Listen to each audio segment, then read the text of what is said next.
But then the next thing I was saying is that the thing that I ended up repeating, like basically for like 6 months straight, okay, was because I believe I talked to God. I believe that Mary spoke to me for a very long time. She still does, but that she spoke to me directly, like constantly for a very long time.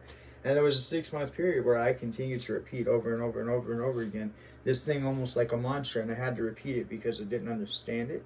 Okay, and that's how I know that I talk to God, is because a lot of times I have to catch up to what it is that gets given to me. I have to take the time to process it, to understand it, to get my perception up to where I can conceive of what's being said to me.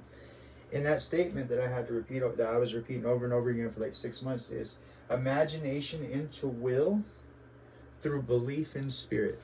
And I kept saying that over and over again. Imagination into will through belief in spirit. Imagination into will through belief in spirit. And I was thinking to myself, I was like, what does that mean? What are we getting at here? And what I realized is that, so since you have imagination, you can imagine, like for example, the Midas touch. You can imagine touching this piece of wood here and turn it into a gold bar. But why is it that you can't do it? And how terrifying if you could, because what if you accidentally did it and didn't want to? So maybe it's a good thing that you can't just randomly do these things, right? Maybe it's a good thing that you have to evolve. Maybe these things are put there in place on purpose. That way you have to get beyond a certain point. That way you can't just accidentally mess up everything. Okay, you get me? So I kept repeating this: imagination into will through belief in spirit. And I was like, what does that mean?